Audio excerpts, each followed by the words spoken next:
Order. We're here for consideration of two measures. First, the H.R. 1540, the National Defense Authorization Act for fiscal year 2012. We're happy to welcome the distinguished chair of the Committee on Armed Services and the ranking member. Gentlemen, please come forward. Without objection, any prepared statement that you have will appear in the record, and we welcome your summary. Mr. McKeon. Thank you, Mr. Chairman. Good evening, Chairman Dreyer, Ranking Member Slaughter. Thank you for allowing me to testify before the Committee on Rules today. It's an honor to be joined by Ranking Member Smith to tell you about H.R. 1540, the National Defense Authorization Act for fiscal year 2012, which overwhelmingly passed our Committee on Armed Services by a vote of 60-1. In keeping with the committee's tradition of bipartisanship, Ranking Member Smith and I worked collaboratively to produce this bill. I'm going to put that in next time.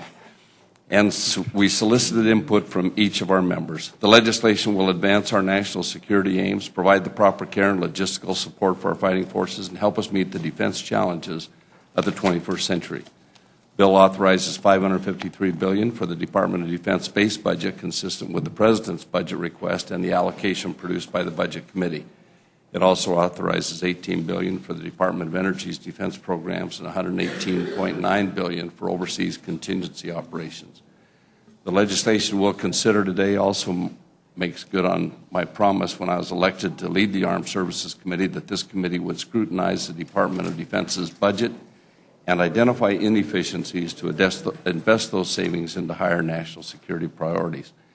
We examined every aspect of the defense enterprise, not as a target for arbitrary funding reductions, but to find ways that we can accomplish the mission of providing for the common defense more effectively.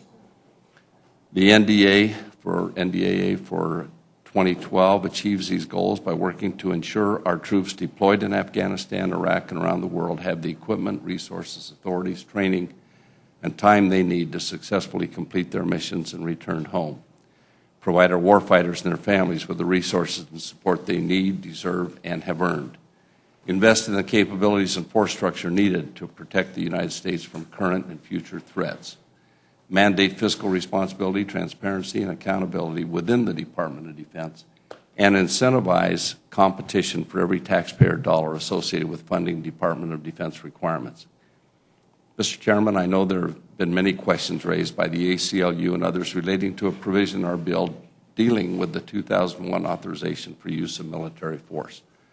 I'd like to address some of those concerns now. Section 1034 of the NDAA affirms that the President is authorized to use all necessary and appropriate force against nations, organizations, and persons who are part of or are substantially supporting al-Qaeda, the Taliban, and associated forces. It also explicitly affirms the President's authority to detain certain belligerents who qualify under the standard described above, which Congress has never explicitly stated. It's important to know that the U.S. Supreme Court has accepted the President's authority to detain belligerents as within the powers granted by the AUMF. Moreover, the language in Section 1034 is very similar to the Obama administration's interpretation of the authorities provided pursuant to the AUMF, in particular a March 13, 2009 filing in the U.S. District Court for the District of Columbia. While U.S. courts have accepted the administration's interpretation of the AUMF, it's under constant attack and litigation in relating to petitions filed by detainees at Guantanamo Bay. Because of these ongoing challenges, the administration's interpretation may receive less favorable treatment over time if Congress refuses to affirm it. Section 1034 is not intended to alter the President's existing authority pursuant to the AUMF in any way. It's intended only to reinforce it. I believe that our men and women in uniform deserve to be on solid legal footing as they risk their lives in defense of the United States. Finally, some have suggested Section 1034 was included in the dark of night. I'd like to note that this language was originally included in the Detainees Security Act of 2011, introduced on March 9th, and was discussed during a committee hearing on March 17th. We've sought input from the administration as well as in-depth discussions with Ranking Member Smith, his staff, and numerous outside experts. Moreover, the process used to craft this entire legislation is historic in its transparency. In fact, a copy of my mark was distributed to committee members' offices 5 days before the markup. The legislation, including the funding tables, was posted online nearly 48 hours in advance of our markup. It's also noteworthy that there are no earmarks in the National Defense Authorization Act for this year. Every member request to fund a defense capability was voted on and includes language requiring merit-based or competitive selection procedures. To those who are concerned that members may unduly influence DOD to direct funds to a particular entity, I can only recall the words of my good friend, the former chairman of the Armed Services Committee, Ike Skelton, who would say, read the amendment. What does it say? If DOD chooses to violate the law and the text of a provision in the NDAA requiring merit-based selection, the Armed Services Committee will take them to task. Finally, to this end, I respectfully request that this committee issue an appropriately structured rule for this legislation which enables robust debate on national security matters and allows for the enforcement of the House ban on earmarks.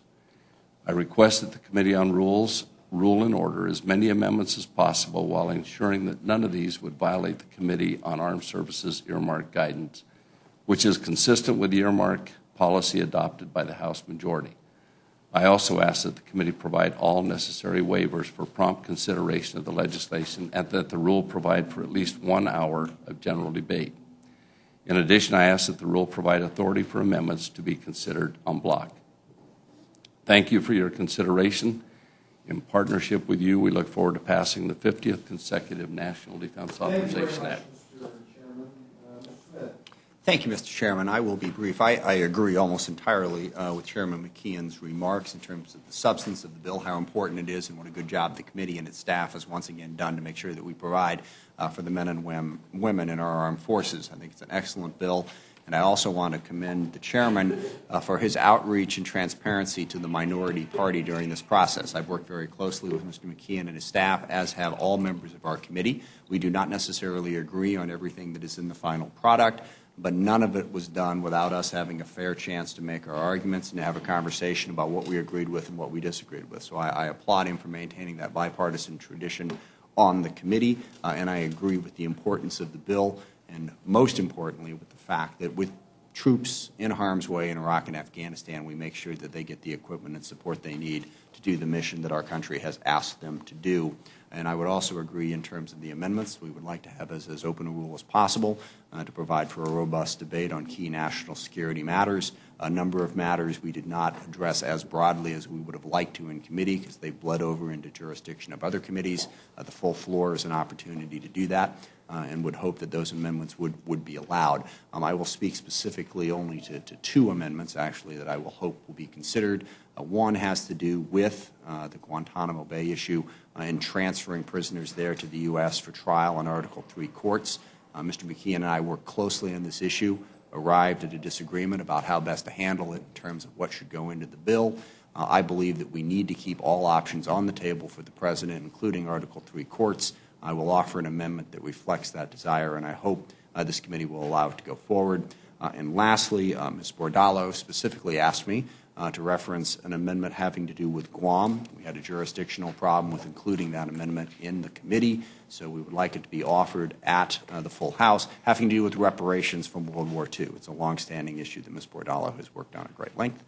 With that, again, I'll thank the chair. Well, thank you very much, Mr. Smith. Thanks to both of you for working together in a bipartisan way. I will say that obviously, as Chairman McKeon has just said, complying with the rules of the House is going to be one of the criteria that we will look at in structuring the rule. There has been a bipartisan history of coming together. As of right now, we have 168 amendments. I suspect it may be higher. That's the last number I was given a few minutes ago that have been submitted. Mr. McKeon and I were in a meeting earlier in which we were talking about the fact that we want to deal with duplication so we don't have 10 amendments on the exact same issue and all, which would be the problem if we had a completely open rule on this. And we do want to make sure that we have a wide range of issues discussed. They will be the items that fall within the jurisdiction of your committee. And I do think that for us at the end of the day to get to what we hope will be a bipartisan work product, just as your committee did, is the goal that I have. So I have no questions other than to express appreciation. As you know, it's our intent this evening to report out simply the general debate rule, and then with this 3 p.m. deadline that we had for the submission of amendments, we will be going through that process with your committee staff, and we'll have the hearing tomorrow on the issue of those amendments. So I have no questions, but other than thanks. Mr. Bishop. Can I thank you for both of you for the service you've given on that particular committee? I know two of the amendments will be brilliant amendments that you have coming towards you. The bottom line is always that one of the core constitutional responsibilities we have in Congress is to provide for the common defense. We promote other things, but we provide for the common defense. And it is very clear that this country has some significant infrastructure problems in the military.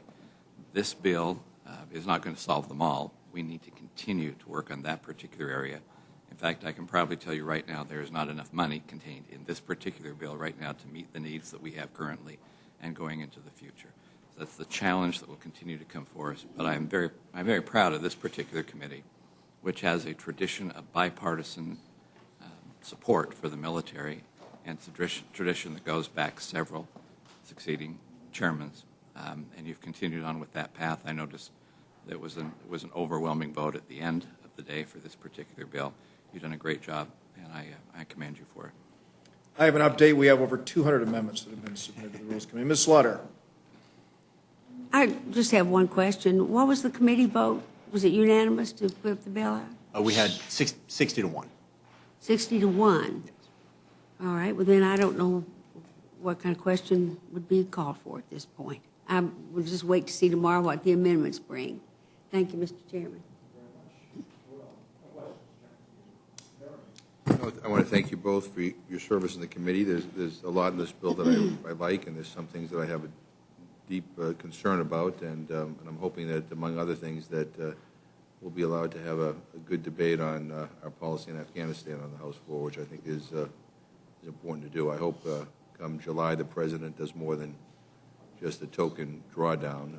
I know people have different opinions on it, but I hope that amongst the things that are considered as useful for debate, that we spend some time on that. And but again, I thank you both very much for your presentation, and I don't have any questions. No questions, but I do want to thank both of you for your service on the committee. Particularly, I have 3 sons currently serve in the Army, so I appreciate the due diligence and the time you spend in regards to this budget in particular, as it relates to all of our men and women that are serving. They need, our support, particularly with equipment, and making sure that they have the tools to do their jobs. So I want to thank you for doing that.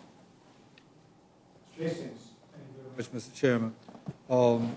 Chairman McCann and Ranking Member Smith, would you both react to the Navy's request was for $30 million to move a carrier from Norfolk to Mayport, that's Jacksonville for all intents and purposes. That $30 million is cut in the present proposal. As you might expect, some of us in Florida would have some angst about that. But I have another concern, and it comes about by virtue of reading the newspaper en route here, to the dynamic unrest that's taking place in South America. Is it prudent, defense-wise, if the particular service of interest feels it more prudent to place a carrier in a different location, to then not allow for that to go forward because of ostensibly money problems? I could find you another $30 million right over at the Pentagon if that's what it was about. Can either or both of you react? I think I'm speaking for some of my Florida colleagues. I think there was, of course, we have Floridians on the committee, and we've always had robust debate on that, but I think they decided to probably wait and handle it on the floor. All right. I do know that there was an amendment presented and withdrawn, but still a few people spoke. And I know one of the Virginians made the point that he had talked to an admiral that said, is it, given all of our circumstances, all of the things, demands on the money, is this a high enough priority to separate the bases? That admiral's feeling was no, that it would, if we had lots more money, that would be a good thing to spend it on, but he didn't feel it was critical given all the other demands on the money. Like, we have a Navy that's smaller than we had in '93, and we have a plan to get up to 313 ships, but we don't have the money to get to that plan. So I think that's what he was thinking of, and I would expect that we would have a debate on this on the floor. We'll have the debate on the floor, and we've had this debate year after year. We have, I think, about an equal number of Virginians and Floridians on the committee, so it always makes for an interesting debate. My position would be that if the Navy thinks that's the best thing to do, we ought to let them do it, and we should not restrict them. But I'm sure we will have that debate on the floor. Well, hopefully I'll have an opportunity to participate, because I do believe, although I would imagine at the speed a carrier can move, we're talking about not a whole lot of time, but there's an awful lot of unrest in South America.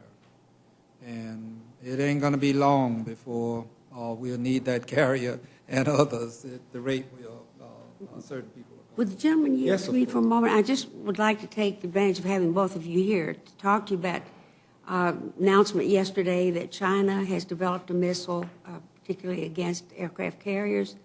Have you taken any of that into consideration in what you're doing in this bill?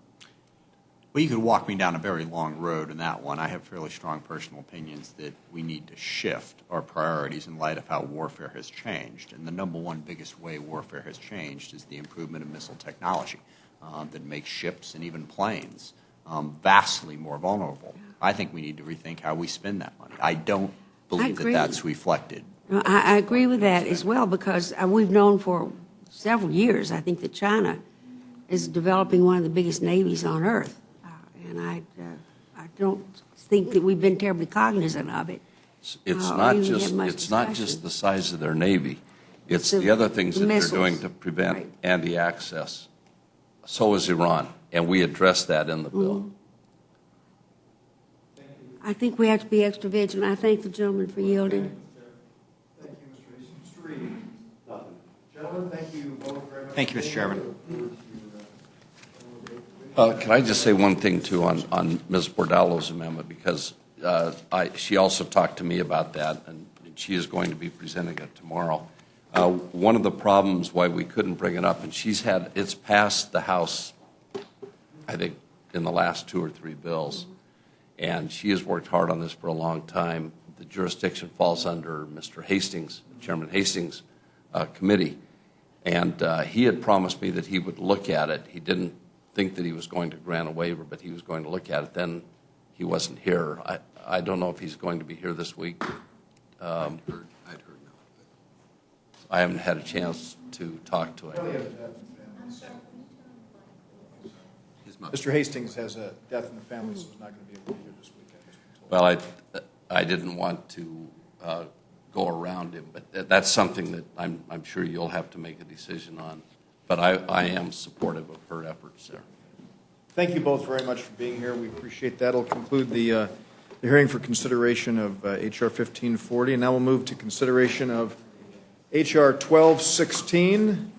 And we're very fortunate to have our good friend from Kentucky, Mr. Guthrie, as well as a friend from Texas, Mr. Green. Gentlemen, if you have any prepared statement, without objection, it will appear in the record in its entirety, and we'd welcome a summary that you might offer. Thank you, Mr. Chairman. Appreciate it. And Ranking Member Slaughter, appreciate you for being here, having us here. Section 5508 of the Healthcare Law provides $230 million of direct appropriations for teaching health center residency programs.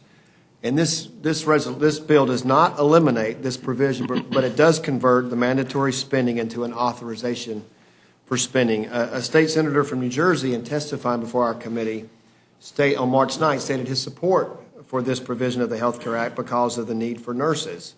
But it's important to note and for members to understand that this section does not address nurses. It is physicians.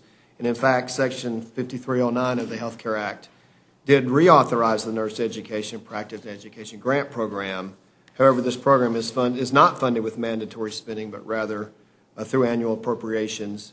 And also, Section 5303 of the Health Care Act allows hospitals to receive funds for training in family medicine, general medicine, internal medicine, and pediatrics, but it is subject to the annual appropriations process and not mandatory funding, whereas in the Health Care Act provides for automatic funding for teaching health centers. Many members of Congress have supported education for children's hospitals, and a member of the Energy and Commerce Committee, Markup, expressed their support for 5508 of the Health Care Act because of support for medical education for children's hospitals. It should be noted that the Teaching Health Center program under this section does not provide funding for children's hospitals.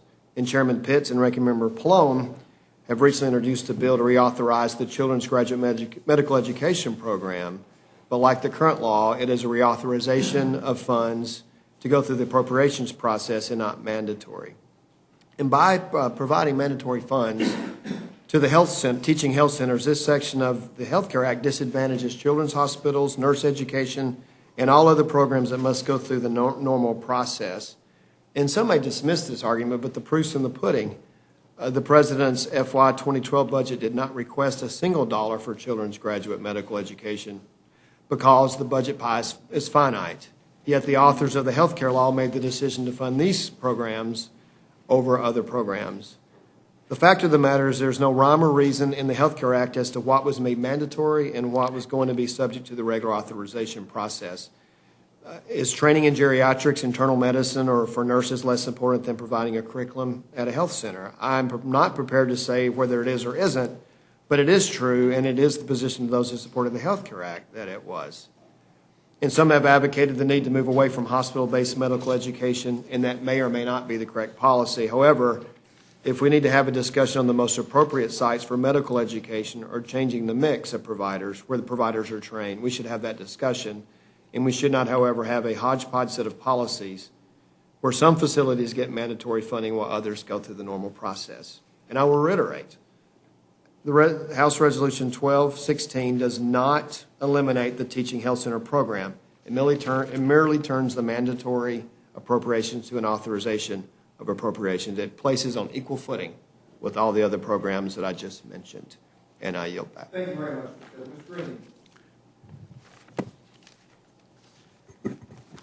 Thank you, Mr. Chairman. As a longtime supporter of the community-based health centers and a member of the Energy and Commerce Committee since 1997, I appear before you today to speak against H.R. 1216, the legislation to remove the mandatory funding for teaching health centers. I oppose the legislation because it undermines the effort to train more primary care physicians, a critical need in our country. The health reform bill did consider lots of other mandatory funding for specialties, but we know that our country drastically needs additional primary care physicians. I'm going to begin with some quotes from our markup on H.R. 1216 in support of the need for more primary care physicians. There's no doubt that we're facing a provider shortage, especially in primary care and nursing. I think everyone here agrees, and I appreciate the bipartisan work that's been done before on the need for more primary care physicians in our health care systems. The last quote is, there's no coverage if you have a clinic built, an exam table, but no doctor or nurse. These are all quotes from our members during the subcommittee and full committee markup. It's not surprising our members support the need for primary care providers. Democrats put multiple provisions in the Affordable Care to train more primary care physicians. But if you'd be surprised that these quotes that I just made were from my Republican colleagues during the markup on 1216. My Republican colleagues have repeated and accurately complained that we haven't done enough to promote health workforce expansions. Yet we're here today because the Republican majority is trying to cut funding for the health workforce expansion.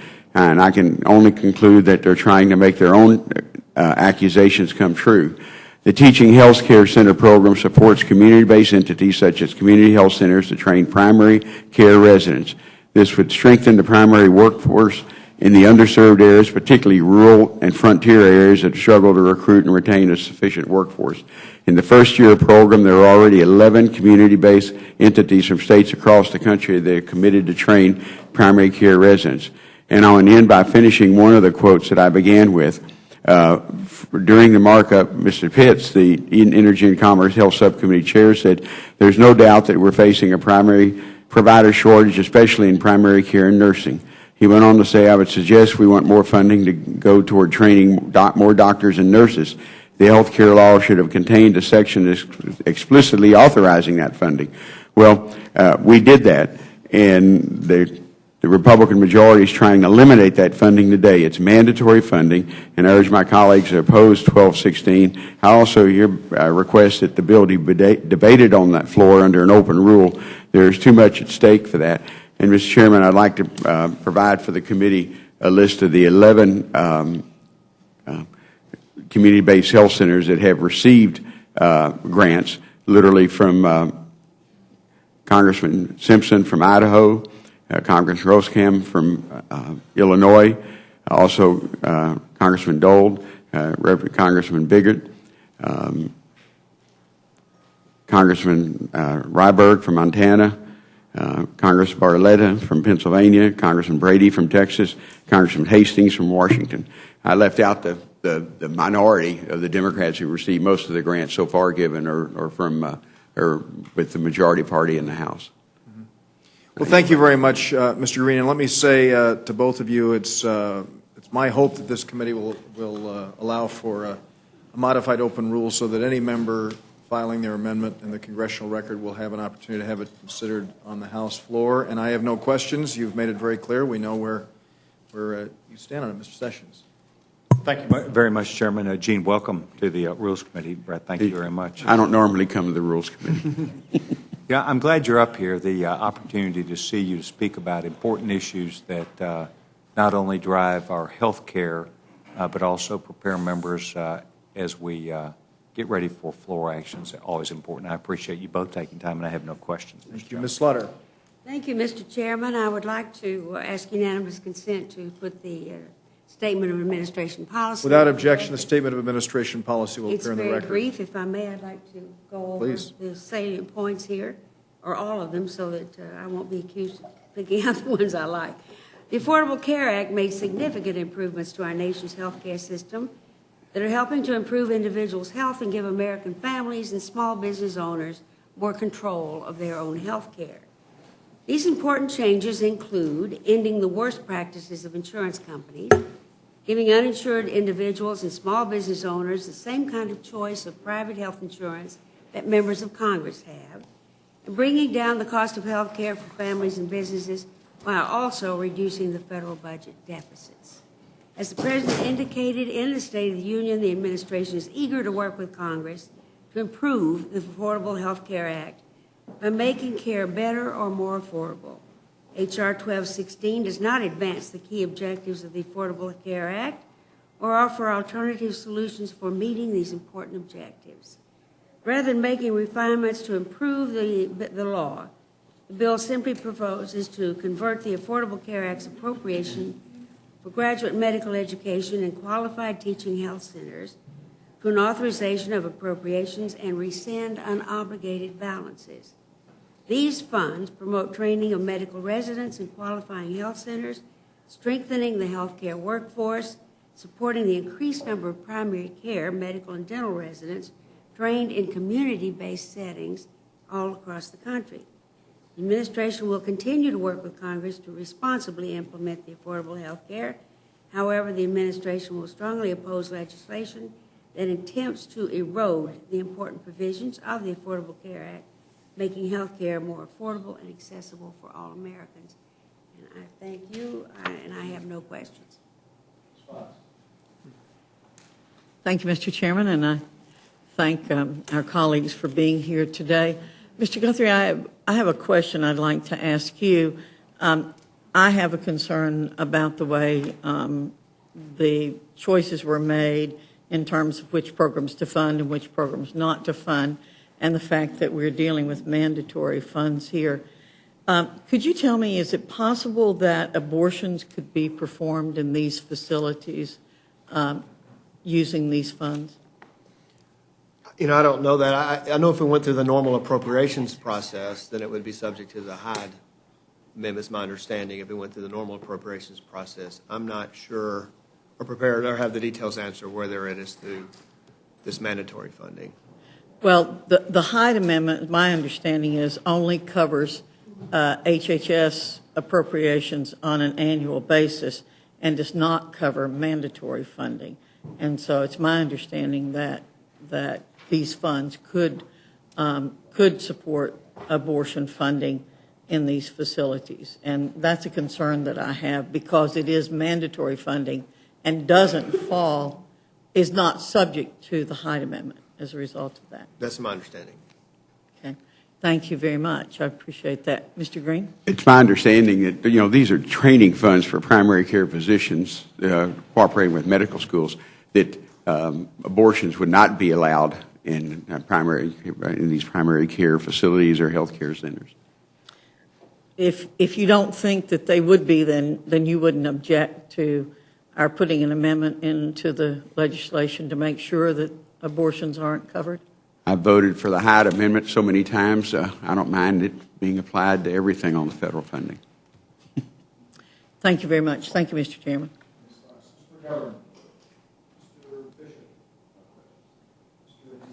Thank you very much, Mr. Chairman. Chairman Guthrie, if the nation, as I believe, and I don't think that you would question, has an aging population and a decline in the number of people that are choosing primary care. Not that the AMA should be the leading source, but the AMA estimates that 45,000 primary care physicians will be needed in this country by 2020, which is just around the corner. If this measure, according to what I believe it propounds, allows that $195 million is going to be saved over a period of 5 years, how can you do that if you do not close or cut out all teaching hospital centers? And the second portion, and perhaps the more germane of my questions, is what is the Republican plan to provide for us to have primary care physicians in this country?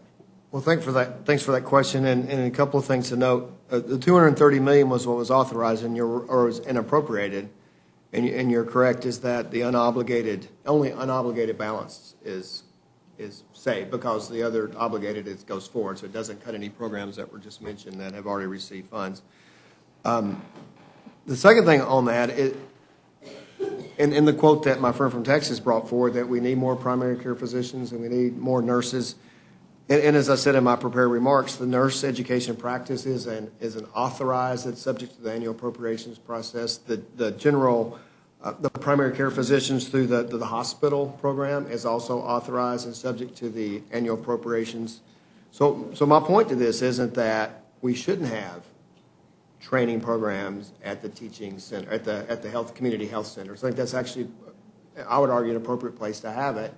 Just that it should be subject to the annual appropriations process, just like all the other programs. So to get to the plan would be for these programs to be evaluated annually, and the dollars are provided at the most appropriate place for them to be forward, that as decided by the appropriations process. Well, we just saw an example of that, and I think you will hear that it's a difficult enough process, and I do appreciate my friends in the majority for opening the process so that member input can come forward. I was born and raised in a rural area. You're from Bowling Green, and Bowling Green ain't too big. I have a lot of rural counties as well. You know, Ms. Slaughter is from Kentucky and was raised in a rural area. And all I know is this. I represent Belle Glade in Pahokee, Florida. We didn't only close the community health center there, we closed the hospital, the only one that was in the west portion of Palm Beach County, a pretty wealthy county, I might add, in certain of its particulars. But that said, I visit a lot to community health centers, and the constant refrain from the executives, and you are in that capacity as well, is we need to be able to get people to come out here that will stay. And I don't think, other than another notch in the belt of getting rid of the proposal that is on the table, Affordable Health Care Act, I just don't see how we get there if we don't make special arrangements. I hope the appropriators will do that, but it was already firm in this. Gina, you have any reaction to? Well, having been on the authorizing committee for so long and wanting to expand our community-based health centers, but you're correct, the problem is to have primary care physicians. I was in Pasadena, Texas over the weekend, and we have a community-based health center, our newest one in Harris County in Houston area, and they're so happy to have new primary care physicians. They put up signs all over town saying, we're glad to welcome these two doctors. And because it is difficult, they lost their primary care physician because the goal of this program was to make sure medical students know they can make a decent living by serving in underserved areas. And you can do it, whether it's an urban area like I have or a rural area. And that's why the mandatory funding was so important for physicians. I'd be glad to add teaching hospitals or have the same thing for, we have a great Texas Children's Hospital in our area. I'd love to have that, and nurses too, because you can't have a community-based center without physicians and nurses. I thank you both, and I thank you, Mr. Chairman. Thank you very much, Mr. Stacey. Let me just say again to the committee, it's my hope that we'll have an opportunity for a modified open rule so that we'll have a free-flowing debate on the House floor on all of these issues. Mr. Woodall. Thank you, Mr. Chairman. Mr. Guthrie, I just want to say how much I appreciated your courage in bringing something like this forward, even though as one of the new guys on Capitol Hill who wants an opportunity to add my 2 cents and be responsive to the 921,000 folks I serve, I look at all those programs as things begin to migrate more and more and more towards the mandatory spending, make it harder and harder and harder for me to provide the kind of oversight that I think my constituents are asking me to provide over both the program structure and the program dollar amount. It's easy when you see a bill like this to say what folks have said, which is, golly, you're just out to undermine the president's bill, or golly, why don't you care about small towns and community health centers? Like you, I'm a huge supporter of community health centers, believe that they're a critical portion of what it is that we do in Georgia medicine. When Mr. Green was reading that list of quotes, I did expect them to be quotes from Democratic members, but I was thinking, golly, I agree with absolutely everything that's being said there.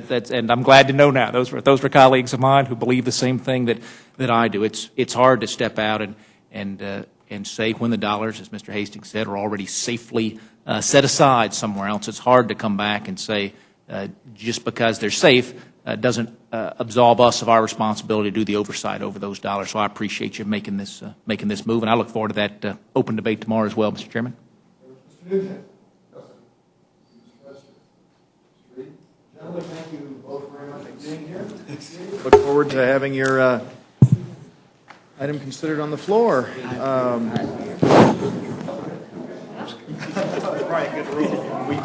That closes the hearing for this measure as well. And do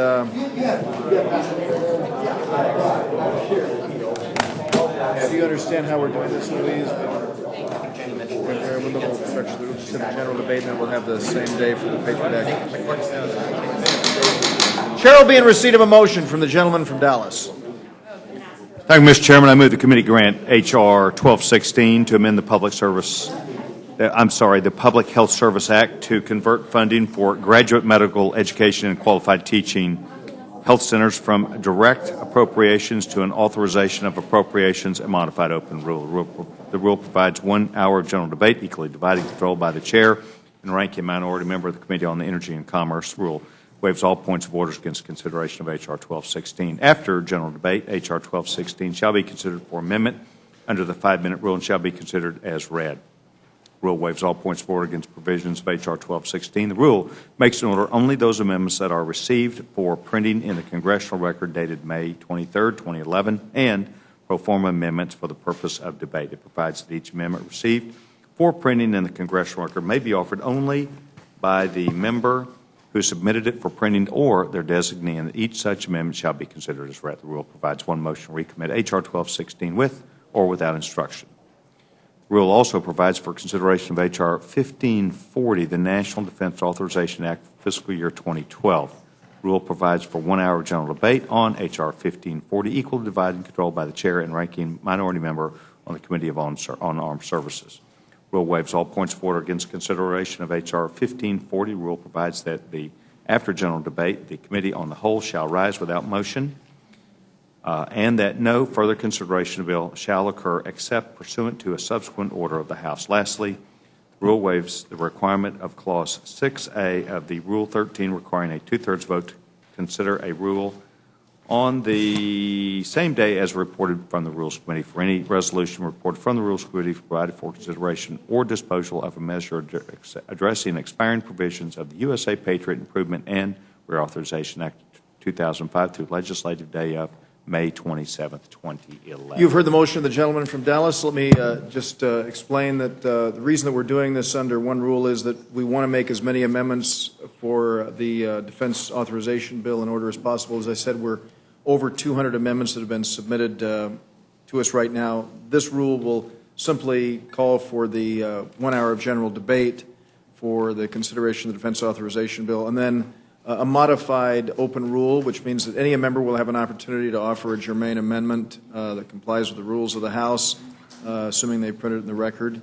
And the reason that we're doing, I'm not desirous of doing this same-day authority, but the reason we're doing this is that the Patriot Act expires on Friday or late Thursday or something like that. It expires this week, and so it's going to be necessary for the Rules Committee to be on hold or stand by in anticipation of that.